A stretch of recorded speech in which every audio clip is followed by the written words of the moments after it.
أعوذ بالله من الشيطان الرجيم.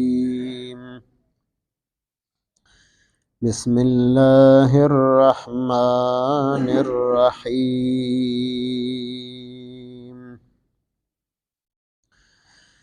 إن الله لا يغفر أن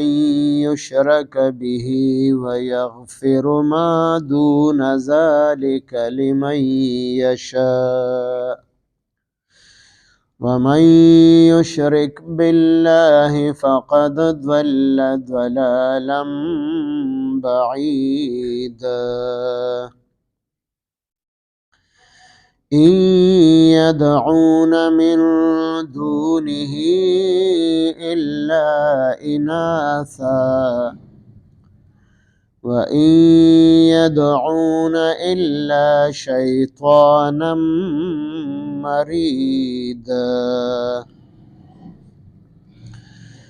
لعنه الله وقال لأتخذن من عبادك نصيبا مفروضا. آمنت بالله صدق الله مولانا العظيم. سورة نساء پنځمه سپاره آیات نمبر 116 117 118. په دې آیاتونو مبارکو کې الله پاک د یو ډیر لوی جرم ذکر کړی دی چې هغې ته شرک ویلی شي، او شرک داسې جرم دی چې د چا خاتمه په شرک باندې وشوله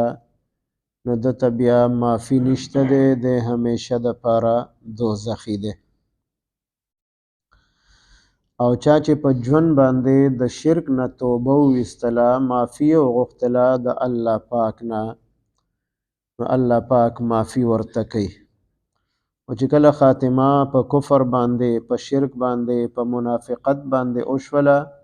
بیا الله پاک داسې مجرم ته معافي نه کوي، دی به همیشه دپاره په دوزخ کې وي. شرک مختلف اقسام دي. د الله پاک سره په ذات کې څه څیز شریک ګرځول، یا په عباداتو کې د الله پاک سره څوک شریک ګرځول،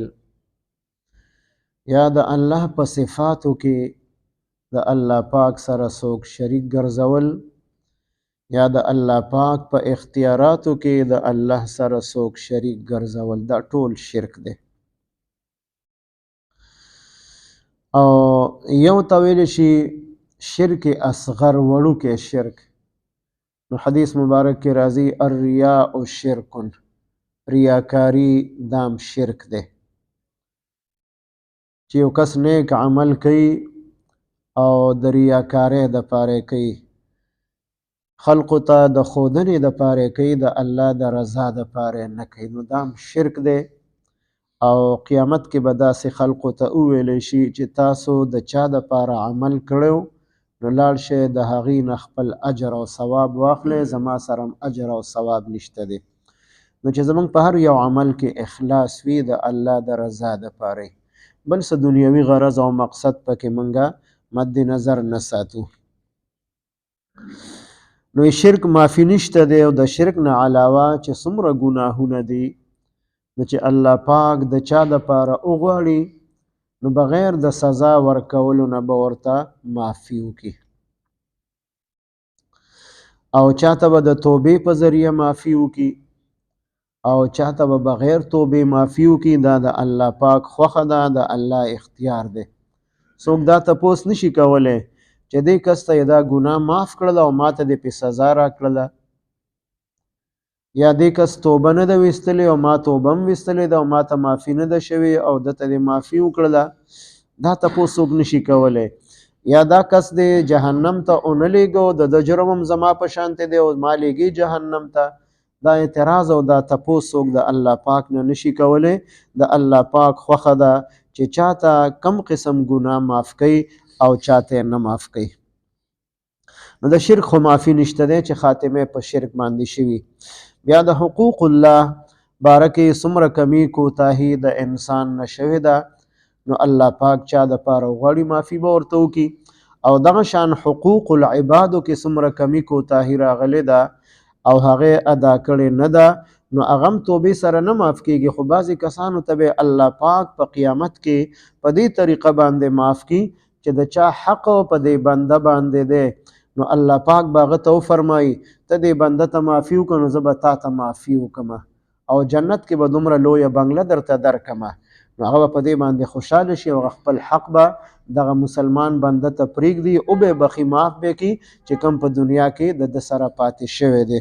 خو دا چې د چا دپاره د الله خوښي هغې ته به دغه طریقه د معافۍ الله پاک استعمال کړي او چاته چې الله پاک سزا ورکول غواړي هغې ته به الله پاک سزا ورکړي. بیا چا شرک وکړو نو دته ګمراه ویلی دی او داسې ګمراه چې ډېر لرې په ګمراهۍ کې تللی دی او دی واپس د دې ګمراهۍ نه توحید طرف ته او ایمان او اسلام طرف ته نه راځي. بیا دا کم مشرکان چې هغې شرک کړی او د بوتانو عبادت یې کړی نو هغې چې کم نومونه بوتانو له ایښودلي وو، لات، منات، عزا، نو دا د زنانو نومونه وو. نو دوی چې د کومو بوتانو عبادت کوي نو هغه خو زنانه قسم والا دي، نومونه هم د زنانو دي، نو دوی په دې باندې هم نه پوهېږي چې دا د عبادت لایق نه دي. او دا مشرکان دا په اصل کې د شیطان عبادت کوي، ځکه شیطان ورته دا شرک او د ګناهونو د لارې دا ورته شیطان ښایسته ښکاره کړي دي. شیطان په زړه کې خبره اچولې ده او دوی پې عمل کړی دی، نو دوی د سرکشه شیطان تابعداري کوي او د هغه عبادت کوي. نو عبادت خو څوک د شیطان نه کوي، خو د شیطان په وینا باندې چې کومه لار چا اختیار کړو داسې شوه لکه چې دو د شیطان عبادت وکړو، د شیطان حکم یې ومنو. نو د شیطان سره مری دا لفظ لګولی چې دی معنا د سرکشو چې دی په خپل هم سرکشه دی او د الله په بندگانو کې هم سرکشي پیدا کول غواړي او کوشش دا کوي چې د الله بندگان د الله نافرمانه جوړ شي. نو په ده باندې خو الله پاک لعنت کړی دی په دې شیطان باندې، نو چې کوم د شیطان ملګري دي په هغې باندې به هم د الله پاک لعنت وي. بیا شیطان چې کله آدم علیه السلام ته سجده د تعظیم ونه کړله او الله پاک لعنتي وګرځو نو د هغه وخت کې دا خبره وکړله څنګه چې دلته دریم آیت مبارک کې دا خبره ذکر ده چې زه به ستا په بندګانو کې د خپل ځان دپاره یو مقرره حصه خاص کما چې هغې به زما تابعدار وي. ای الله هغه به ستا تابعدار نه. نو الله پاک ورته وفرمایل بل ځای کې د هغې ذکر دی چې ته او ستا پیروکار او تابعدار د دې ټولو نه به زه دوزخ ډک کړم، تا به هم دوزخ ته ولیږم او څوک چې ستا خبره مني او ستا پیروکار او تابعدار دي هغه هم در سره جهنم ته داخل کړم. ان الله بشک الله پاک لا یغفر بخنه نه کوي ان د دې خبرې یشرک به چې شریک وګرځولی شي د هغه سره او بیا خاتمم د هغه کسو په شرک باندې وشوله نو داسې کس دپاره بخنه نشته دی. ویغفر او بخنه به وکړي ما دون ذالک د هغې ګناهونو چې علاوه د دې نه دي. نو که هر څومره لوی لوی ګناهونه وي نو چې الله پاک د چا دپاره وغواړي هغه ته به هم دغه شان بخنه وکړي. لمن یشاء لمن د هغه چا دپاره یشاء چې اراده وشي، د چا دپاره د الله اراده وشي ټول ګناهونه به ورته الله پاک معاف کړي. ومن یشرک بالله او څوک چې شریک وګرځي د الله پاک سره په ذات کې، په صفاتو کې، په عباداتو کې، اختیاراتو کې فقد ضل نو یقینا چې دی ګمراه شو ضلالا بعیدا په لرې ګمراهۍ سره، دی په ګمراهۍ کې ډېر لرې لاړو ځکه د شرک نه لویه ګمراهي او لویه ګناه او لوی جرم بل نشته دی. ان یدعون دوی عبادت نه کوي من دونه سوا د الله پاک نه الا اناثا مگر د زنانو چې هغه کوم د دې بوتان دي او نمونه ورلا د زنانو په نوم باندې ایښودلي دي نو دوی د داسې بوتانو عبادت کوي او د یو الله عبادت نه کوي وان يدعون او دوی عبادت نه کوي الا شیطانا مگر د شیطان عبادت کوي مریدا چې سرکش شیطان دی نو شیطان ورته د کفر او شرک او منافقت او د ګناهونو لارې خیسته کړي دي او خلق ورپسې روان دي لعنه الله لعنت کړي دی په دې شیطان باندې الله پاک او لعنت معنی ده د الله د رحمت نه لرې کېدل نو دی د الله د رحمت نه لرې دی نو د پیروکار دا به د الله د رحمت نه لرې وي وقال او شیطان اویل د الله په وړاندې لاتخذن خامخا زبا انسم من عبادک ستا په بندگانو کې د خپل ځان د پاره نصیبا یو حصہ مفروض و مقرر شوی یو مقرره حصہ ستا په بندگانو کې هغه به زما تابعداري هغه به زما خبره مني او ای الله ستا تابعداري به نه کوي ستا نافرمانه به وي ان الله بشک الله پاک لا یغفر بخنه نکي ان یشرک به د دې خبره چې څوک شریک وګرځي د الله پاک سره ويغفر او بخنه بکي ما دون ذالک د اغي گناهونو او جرمونو چې علاوه د کفر شرک او منافقت ندي لمن یشاء د اغه چا د پاره چې اراده وشي ومن یشرک بالله او چا چې شریک وګرځو د الله پاک سره فقد ضل ضلالا بعیدا نو یقینا چې د گمراه شو په لری گمراه سره ای يدعون دوی عبادت نکي دا مشرکان من دونه سوا د الله پاک نه الا اناسا مگر د هغه بوتانو چې دا غي نمونه د زنانو دي وان يدعون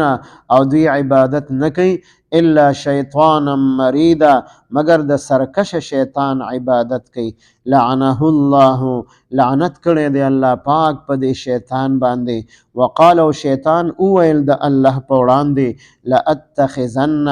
خامخا زب انسم زب جوړ کم من عبادک استا په بندگانو کې نصیبا یو حصہ مفروضا مقرر کړي شوی اللهم صل على سيدنا محمد وعلى آل سيدنا ومولانا محمد وبارك وسلم رب اجعلني مقيم الصلاة ومن ذريتي ربنا وتقبل دعاء ربنا اغفر لي ولوالدي وللمؤمنين يوم يقوم الحساب ربنا اغفر لنا ولإخواننا الذين سبقونا بالإيمان ولا تجعل في قلوبنا غلا للذين آمنوا ربنا إنك رؤوف رحيم ربنا هب لنا من أزواجنا وذرياتنا قرة أعين واجعلنا للمتقين إماما وصلى الله تعالى على خير خلقه محمد وعلى آله وأصحابه أجمعين آمين برحمته